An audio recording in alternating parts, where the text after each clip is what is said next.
This is the Transparency Podcast Show. How are you doing today, Stephanie? Wonderful. Thank you for having me. Yeah, thank you for coming to the show.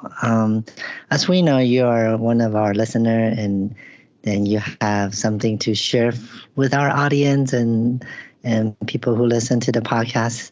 So, but first thing first, tell us a little bit about yourself. Introduce yourself a little bit. Sure. My name is Stephanie Kolton. I am a daughter, a mother, a wife. I am not going to tell you how old I am. And up until recently, I was focused entirely on raising my daughter.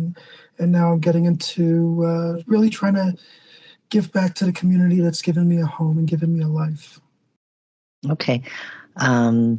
So let's dive into your transition story first. So let's start with your transition journey. How does it start? How does it begin and everything?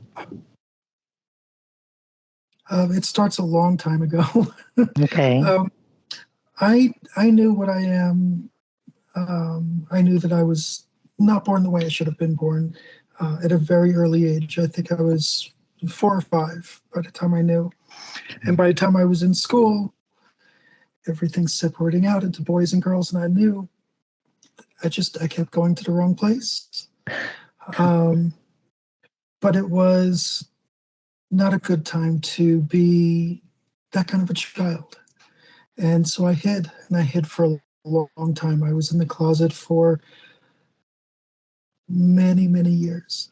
And I came out actually because I wanted to get married. It's really the short end of it. Okay. I was dating the person who is now my wife, and I knew that I couldn't go into a lifelong commitment with a secret. I couldn't go into it with a lie. And so I came out to her, and it could not have gone better. My wife has been through this whole journey. All of our time together, my transition and everything has been my biggest supporter and my biggest support. And it's been 11 years now. Wow. That I've been out and mostly proud. We all have our days. Yeah. We all have those moments when we're like, don't notice me. But for the most part, 11 years out and proud and never going back. Where are you located? Because I'm in Southern California, and you're from another state. Where are you located, and how's that your hometown treating you as a trans woman? Well, at the moment, I'm in the Southwest. I'm in New Mexico. It is not my hometown. Oh, okay. Yeah. I was back to my hometown recently. I made a little tour with my wife. Wanted to show her where I grew up. Just back in. Every year we do a Pride tour. We hit as many Pride celebrations around the country as we can. And we were in New York, and New Jersey was right there, and that's where I'm from. And it's a much different place from when I grew up. And I think if I were growing up there now, I would not have been in the closet. I think I would have had the comfort at that point to express myself fully. But New Mexico is a lovely place. New Mexico has accepted us and taken us into its own and said, here, have a home with us. And yeah, it's I would say everyone should come visit New Mexico, but one of the things I like is that there's not a lot of traffic on the roads. I see. So let's rewind back a little bit to your relationship. So when you came out to your current wife now, how did she react? Like, you were already in a relationship, right? Yes. There was a moment of silence, and then she said, you know, and, paraphrasing, it was 11 years ago. And, but she said to me, you need to be who you are, and nobody gets to tell you otherwise. And then over the next several years, she kept pointing out things that she should have recognized as being not your typical guy. I see. I should have known that. I should have known that. I should have known that. Uh-huh. But she's acceptable and everything and all that. What about your own family, or let's say before you got into starting this nonprofit? Do you have an employer you work for? How's the experience on that? Well, for the last 5 years, I've been a full-time mom. My daughter she's the light of my life. She is when I'm on my worst days, a hug from her is the best medicine and makes everything feel better.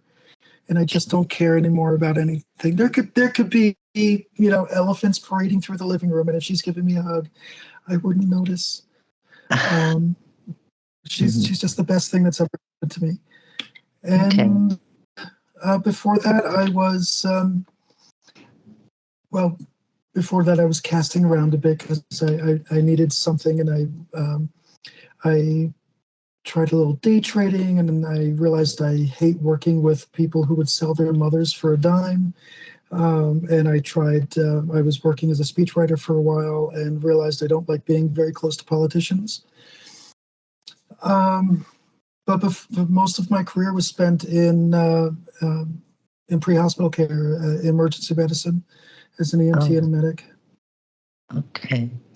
So coming out as Stephanie, it didn't really affect you much, or like other people has more dramatic effect, like they probably got fired, lost their job, or not able to find a new job or some sort of like that, right? You're kind of employment wise, it was very easy because I was working from home at the time, and I was out and about every day, but none of the people I saw in my everyday life were responsible for my paycheck. So in terms of my employment, I really was very lucky. Other ways, not so much, but I don't like to dwell. Okay. And how about your family member? Like, are they supportive of you? Did they probably see the sign too, like your wife now? Mostly. My mom is my best friend. She really is. And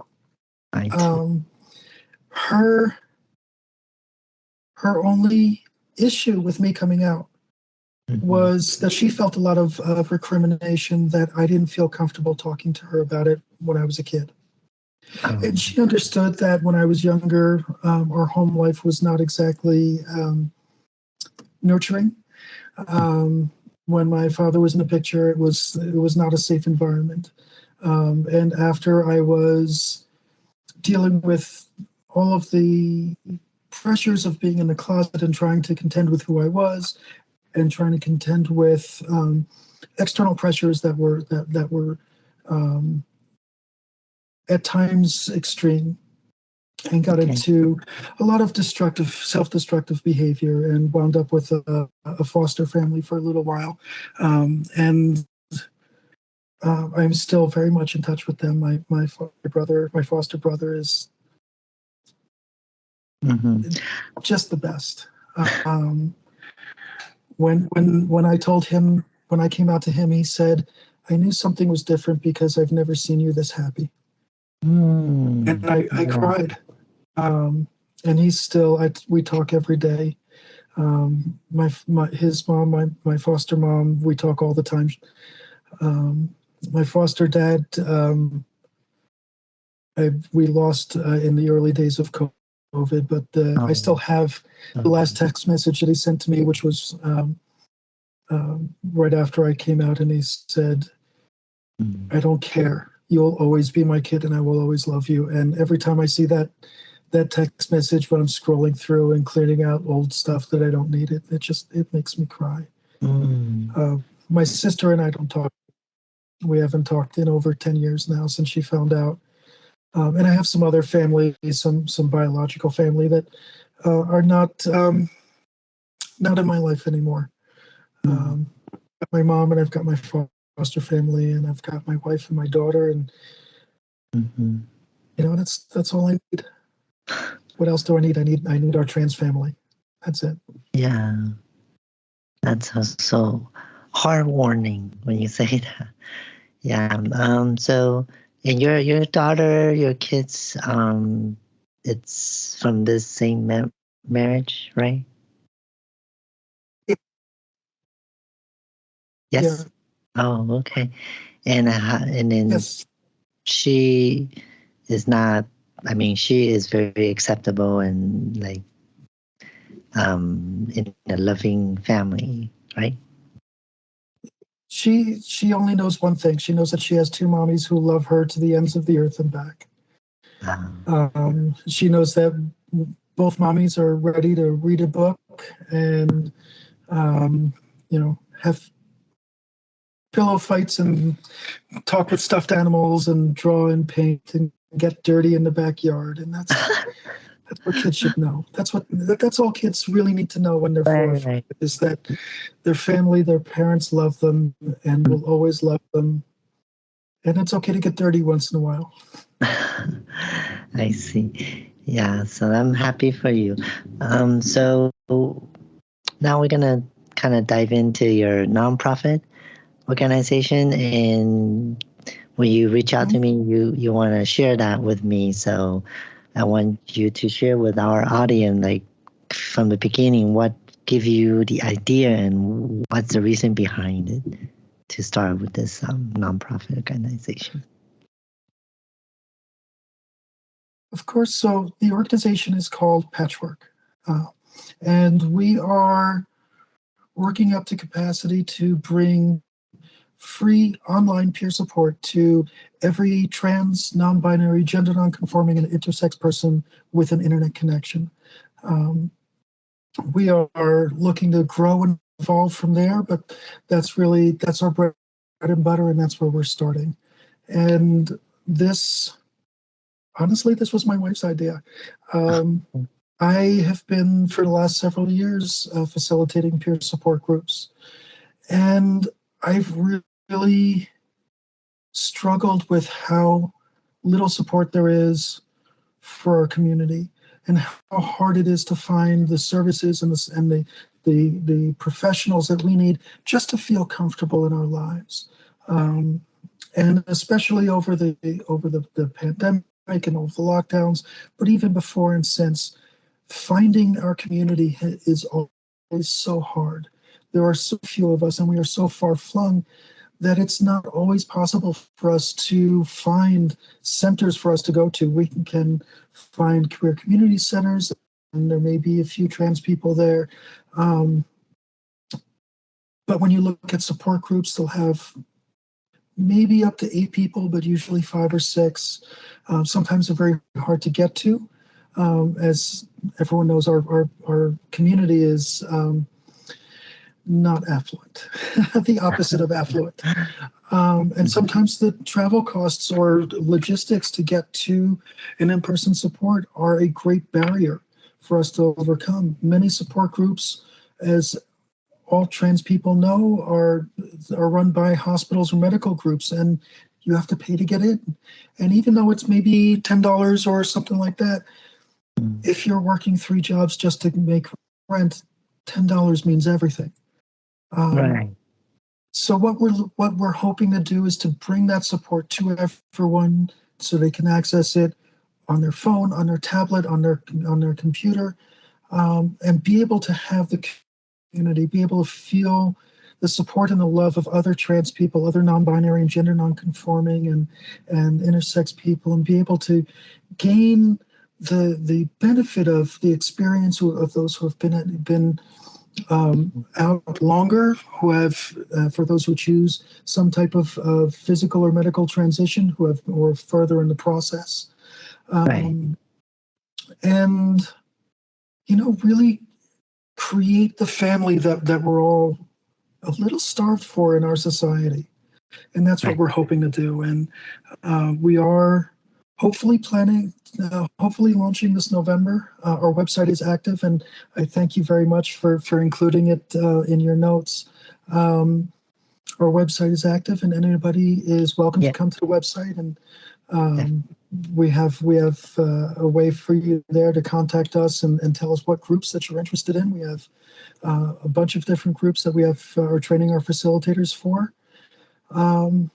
And of course, if anybody wants to volunteer, be trained as a facilitator themselves, or help with the running behind the scenes of Patchwork, we want this to be a community organization, a family organization, and really our strength is from trans people. Right. So, do you? I remember last time when we talked a little bit, you were thinking about also including some course resource online classes. Is that correct? As a part of Yes, it. we are looking to build a resource map. As we all know, sometimes finding even the simplest things can be ridiculously hard. So, even beyond something like finding a gender-affirming doctor or endocrinologist or therapist, finding things like an electrolysis. A lot of people outside the community don't realize that trans women and trans men, both who are planning to have any kind of bottom surgery, need electrolysis. We need gender-affirming devices like breast forms and binders and packers and gaffs. And sometimes these things are really hard to find. Even the little things like, what's the supermarket in my area that isn't going to give me shit? Yeah. So we're hoping, and you can find lists of different things on the internet. On the internet, most organizations, most resources will have the same 7 or 10 national groups, and they'll have a couple of local groups. Local queer community centers are great resources. They'll have a few of what's local to them. Planned Parenthood has great resources for what they have connections with, but there's nothing bringing it all together, and there's a lot that falls through the cracks. In my own experience, finding an electrolysis, there was a woman in the next town over from me who was retired but would work for trans people out of her home, but nobody knew. One person knew, and then a couple of people knew, and it finally got out there, but nobody knew for years. Wow. So we're asking the community to come to us and help us build this map. Tell us every resource that you know. Help us find where all of the affirming and accepting services are. The doctors, the therapists, the electrolysis, the clothing stores, and everything, clothing swaps, and all of it. We want all of it. We want to build just a map that everybody can use. And as you mentioned, we are actually starting to put together seminars for the community. Sure. We're hoping eventually we'll be able to run them monthly. At the moment, it's a little bit catch as catch can, because it does depend a lot on partnerships that we can put together with other organizations. But we will be offering seminars in the next 3 to 6 months, specifically for survivors, for people who have come through the crucible of violent crime and sexual assault. We will be offering seminars.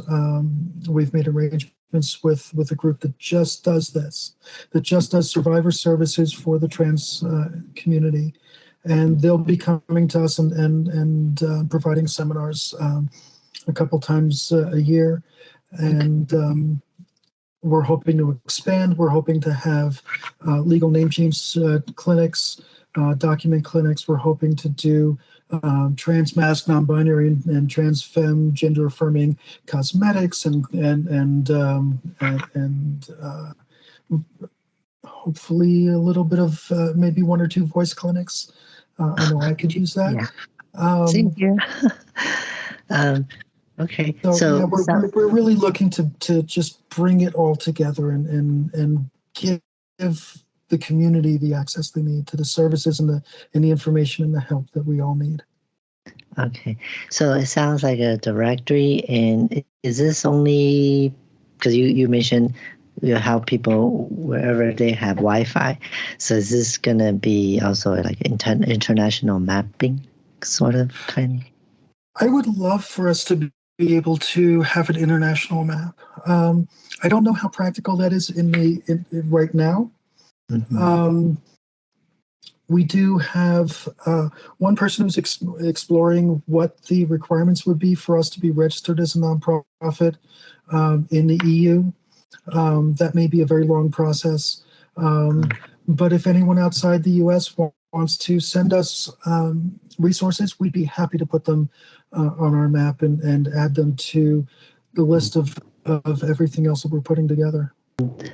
Also, because I didn't hear anything on the legal side. Like, are you guys planning to provide some legal consultations or whatnot? Because, for example, let's say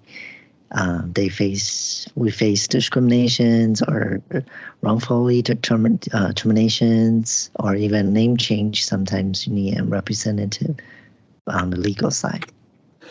I would love to be able to do that. Unfortunately, giving legal advice is a very specific professional occupation with very specific requirements for licensing and everything else. And neither me nor anyone else at Patchwork, well, actually, it's not true. We do have one lawyer, but we're not legal professionals and we're not qualified to give legal advice. What we can do is help people find resources I keep saying resources. What we can do is help people find qualified legal counsel where they are.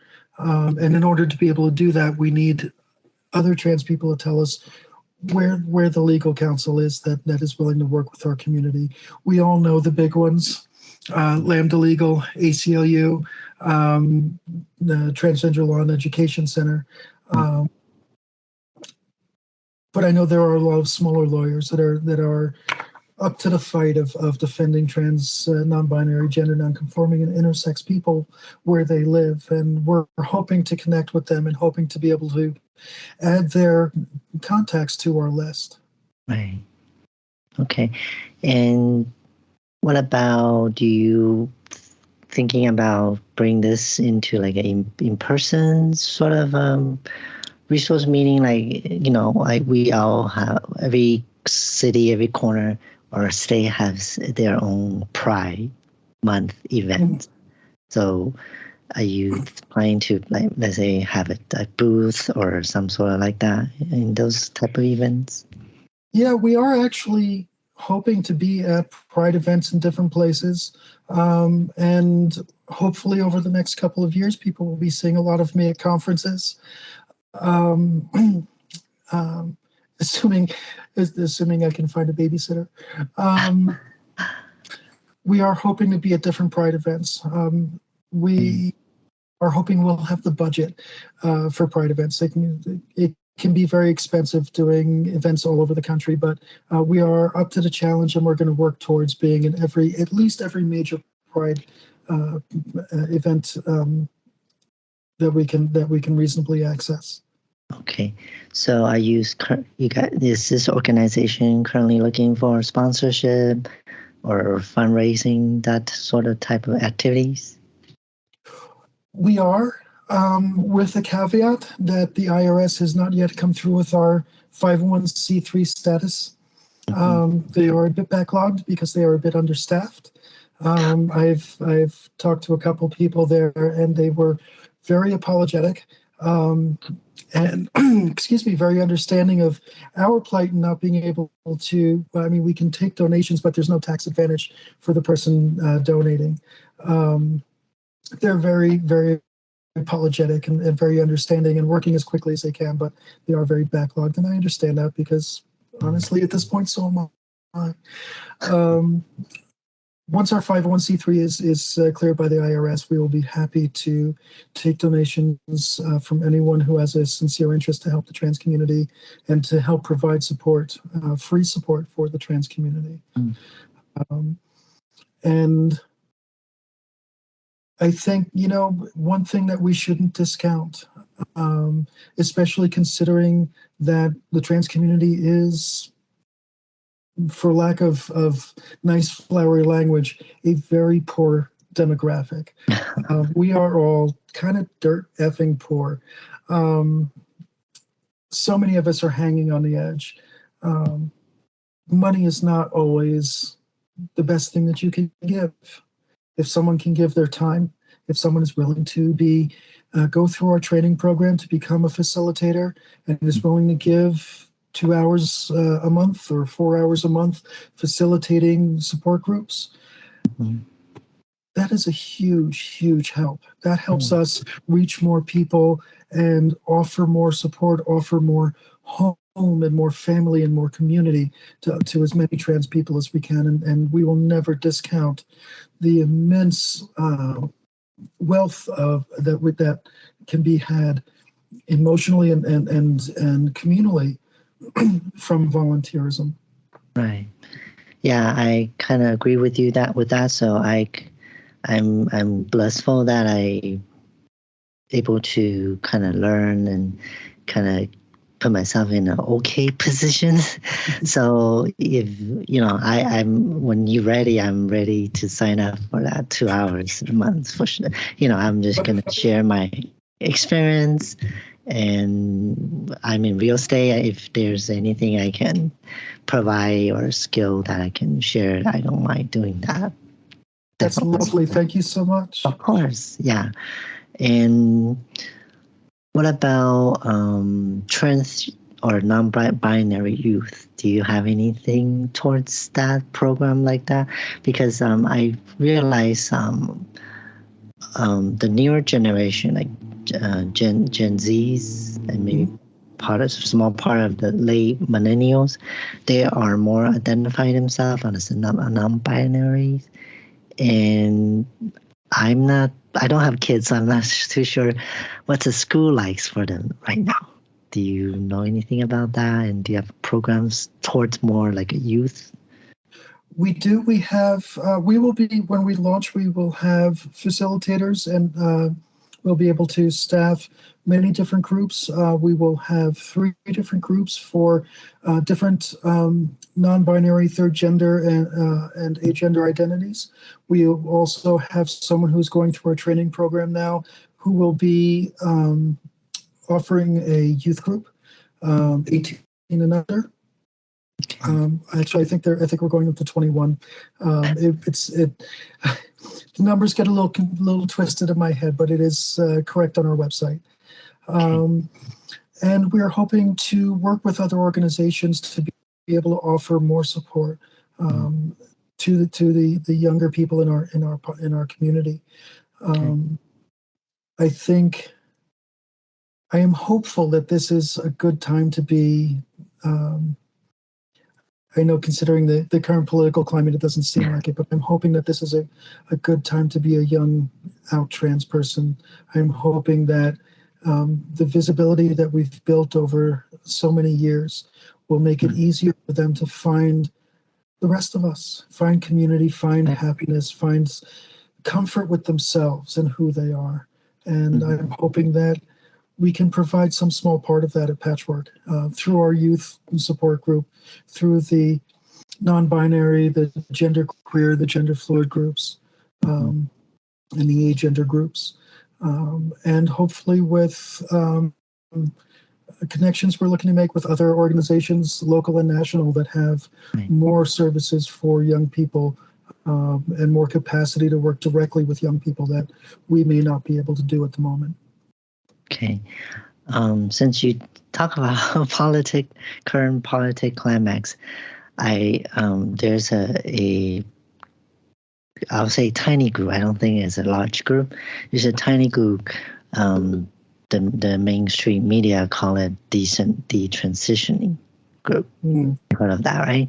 So I think so far that I seen nonprofit or advocates group, we kind of forgot about a group like a small group like this transitioning. So I think that might be a group can start somehow somewhere, because I'm not sure like everybody's reason for transitioning or circumstance is different. I'm sure that goes along with the transitioning. So I think they might need some resource counseling or supports. What do you think on that small group? The best information we have is that the majority of the main reason that people detransition is either because it is medically necessary. There are some people who react poorly to hormone therapies.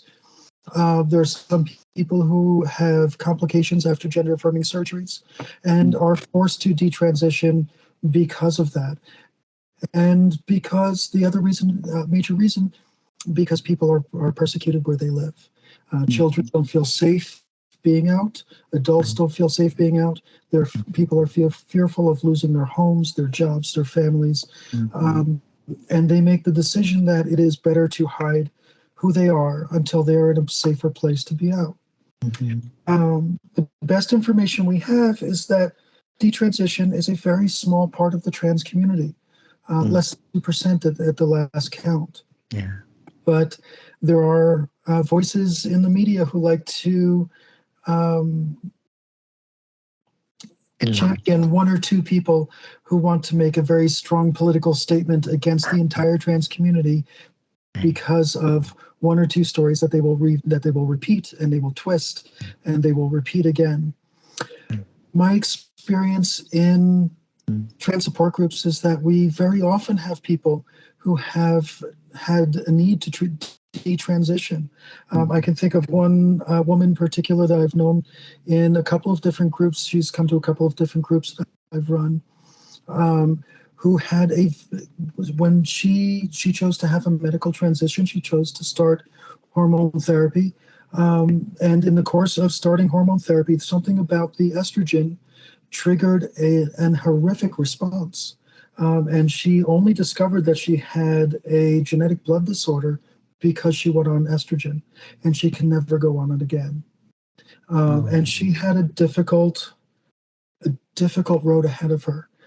She chose to detransition because she could not deal with the emotional strain of not being able to have the hormone therapy that she needed, that she felt she needed for herself, and that was necessary for her. And she went back into the closet. And years later, she wound up in a much healthier place. And even though she's not able to have hormone therapy, she is living out and proud and progressing through a transition that works for her. Not everybody who detransitions comes back to it. Some do, some don't. But they all need support. And even if you're not choosing or feeling compelled to have a medical or physical transition, you're still trans, and we still open our arms to you. Yes, I agree with that very much, because to all people that we interview, or from my personal friends, everyone transition, it's actually start from inside, not dress up or anything. It all become the journey from inside. So what you just said is, doesn't matter a person outside looking whatever or whoever they look, as long as their internal inside is thinking they're not aligned with their biological gender, then they're considered. Yeah. One of the things that we talk about in one of our groups in particular, which is not your typical support group. Our core group that everything in Patchwork started from is actually run as a deep listening circle, which is the best analogy I could give you is that it's kind of like Bible study for trans. There's obviously we're not studying the Bible, but we take one topic and we dive into it, and we discuss feel how that topic resonates with us and between us, and we explore it. And we have talked many times in deep listening circles about three basic phases of transition. There's the internal transition, which is coming to terms with who you are inside. Right. Mm-hmm. There is the local transition, telling friends and family. And then there is the outward transition when we come out to the world. Whether or not we decide to wear gender-affirming clothing or not, or change our bodies, or change the hormones that our bodies are running on, or just, I don't know, wear a unicorn with a trans flag hanging off of it, whatever makes you happy. Those are the three stages that we see: internal, local, and then external. Yeah. And each one is important. Very well There's said. no right way to do it, any of three of them. Yes. And again, based on my own experience, some people can go through all three stages, or some just stop in, let's say, the middle one, which is okay too, due to family or job, whatnot. Yeah. So that's very good. Some people come out at different times to different people. Yes. My wife was the first one I came out to when we were dating, as I said. My brother was the last person I came out to. I knew in my heart that he would accept me and he would still love me. I was scared to death that our relationship would change. And so he was the last one that I came out to, and it was the best reaction I could have ever hoped for. Mm. And all of my worrying was for nothing, and I'm glad that it was. But as you know, many of us will come out to our partners, or will come out to our siblings or our family, and it may be 2 or 3 years or never before we come out to coworkers and employers and houses of worship if we are people of faith, or it may be years before we find the strength within us to go out to a pride event and declare ourselves. There's no right way to do it, and there's no timeline. One of the things we are very often saying in support groups is that transition is a marathon, not a sprint. You settle in for the long haul, because it can be a lifetime, or it can be a flash in the pan. There's no rule. You have to be guided by your heart and what feels right for you. And nobody else gets to say what feels right for you. Yeah. So I just thought about a question when you mentioned about you told your wife now first. I have a few friends, or heard from the guests on the show, that when they came out to their wife or partners, girlfriends, they things got gone south. So I want to see if you have any advice or any sort of things that they can be aware before they do that, or how. Just share your experience on that. I think the two things that get you in hot water fastest are telling people how to raise their kids and how to manage their relationships. But what I will say is, having had the opportunity to work with people in our community who have been in relationships that have not been able to survive a transition, the most important thing is protecting yourself and being true to yourself. A relationship, if you come out to somebody and they are not accepting, you can't just go back in the closet. Well, you can try, certainly. But it's always going to be there. Yeah. If the relationship can't survive transition, you need to be focused on your own health and safety. Mm-hmm. And if the relationship can survive the transition, it's not going to do so if you're not focusing on your safety and your health. You can't be there for someone else if you are not there for yourself first. When I was working in emergency medicine, pre-hospital care, one of the things we used to say all the time was, "Don't rescue the rescuer." You can't be there for someone else if you're putting yourself in danger. And the same thing goes true for our relationships. I can't be there for my wife if I'm in a bad place. I have to get myself straight. And she can't be there for me if she's in a bad place. Right. And I think the one thing that helps us always come back to that is communication, whether it's just between partners or partners with a third party like a professional therapist. If you are a family who are people of faith, then whoever your faith leader is. But communication is always key, and knowing yourself is always key. And sometimes things work, sometimes they don't. My wife and I have had our rough patches, and we've been very lucky that we're both really focused on just talking and making space to communicate with each other and to talk about how we're feeling about things and how we're experiencing things, and making sure that when we do that, it is a non-judgmental space. Right. And I think that has been a great boon for us. And I would encourage anyone who is feeling pressure in the relationship to find a way to have open and safe communication. And that if you're recognizing that a relationship is not healthy for you, that you have a sincere discussion with yourself about what your priorities are and what is going to help put you in a healthy and safe space. Mm-hmm. Very well said.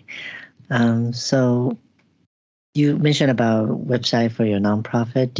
Are you guys on social media or any kind of platform that people can reach out or subscribe to your newsletter, some sort like that? We are. We can be reached through our website, transpatchwork.org. We can also be found on Instagram and Threads at transpatchwork. And we can be emailed through any of those or direct message. Our social media manager is having a little bit of an issue with Instagram bouncing our ads back constantly.